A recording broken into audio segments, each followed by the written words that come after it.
there is little that we can actually learn about the way life works with our own stubborn effort. Most of what we learn about the way that people live and work and get along and form relationships is through the experience of living in community with other people.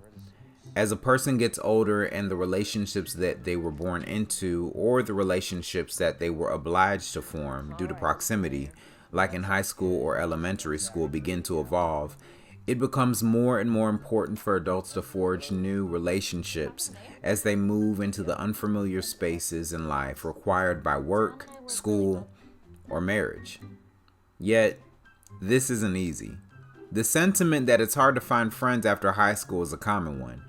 After high school, and particularly after college for those who attend, you're no longer surrounded by the same aged peers you used to be surrounded by, who grew up in the same city as you, who have similar interests as you. And most of your time is spent at work, where the people you spend the majority of your time with are completely at random, and the things that you have in common with them are your skill sets, not your interests. Parks and Recreation makes an interesting statement about this dilemma. You can have the best of friends at work. Parks and Recreation forces the audience to unlearn toxic ideas about what work is and what it can be that often leave people in the workplace feeling isolated and lonely. That work relationships cannot be friendships. That work relationships cannot be people that you trust. That these people are only colleagues. Parks and Rec was a comedy. And despite the many activities and situations that would obviously get people fired from real jobs, the heart of this show is the friendships. The show spends a lot of time focusing on how Leslie Knope builds relationships through her thoughtful acts of generosity and kindness that she displays towards her peers. She gives gifts. She creates times to celebrate. She gives praise and shows appreciation. She wears her heart on her sleeves. And she's not the only person to do this. Andy's joy, April's indifference, Jerry's sincerity, Ron's dogma. These are all qualities that we often hide from our coworkers. But these are also qualities that we would look for in people that we want to befriend. They help us get through the day.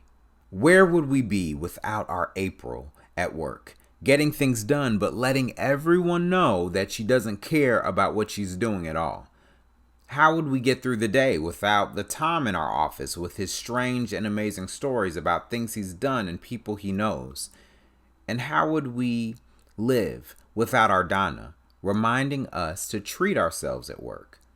Something that we so often forget to do in the drudgery of our day-to-day.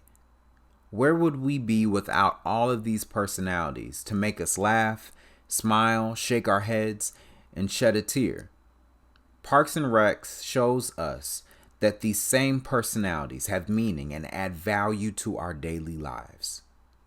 There are other shows about work relationships, shows about doctors and shows about police, and even contemporaries like The Office. They too set the stage for office friendships and romances. But what sets Parks and Rec apart is its authenticity. Rarely in other workplace shows do we see meaningful interactions between characters outside of the setting of the workspace. The characters don't invite each other over to have a meal at each other's houses, or go out to games, or take trips together, or go to bars. They, like many people, spend most of their time enjoying their work relationships for what they are during the work hours. They usually go their separate ways after work, and the home lives of the characters of the program will generally be a mystery to the show. And even if the characters do spend time like this in their free time, this kind of camaraderie is restricted to the core cast of 3 to 4 characters that the show is mainly about. Parks and Rec is remarkable in the fact that we see the lives of and see the characters share in the lives of the broadcast of 10 to 12 series regulars. This is how Parks and Recreation differentiates itself from other shows like The Office, a show that is often compared to it for the similarity of its structure and premise. The Office points to something different about office relationships: the pretension. The Office is about the awkwardness of having to be a professional, to pretend that you don't like someone, to pretend that you do like someone, to use sarcasm to entertain yourself at work rather than enjoying genuine connections and laughter with your coworkers. The characters of The Office work against themselves to build relationships despite their professional reservations, while the characters of Parks and Recs enhance their professional lives by being authentically themselves the entire time. As the characters learn about each other and spend time with one another, the relationships that they do develop are more meaningful. They take what's bad about each other with the good and try to bring the best out of each other on a daily basis, not only for the sake of the job, but for the sake of one another. Parks and Recs is a masterclass in adult relationships. It teaches us how to be authentically ourselves in front of the people who we work with, the people that we spend most of our days with. The people that we work with on a daily basis can be friends and neighbors and confidants and even spouses.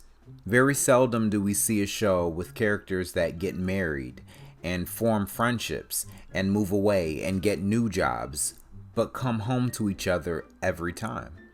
Parks and Recs allows us to see through their cast what these strange, messy, beautiful adult relationships can look like. Work relationships have the potential of being the people that mean most to us in the world. Taking the steps to build meaningful relationships at work is difficult, but if you do, they can last as long as a lifetime. Sam, we are both on the same diabetes medication. Are you my glucotrol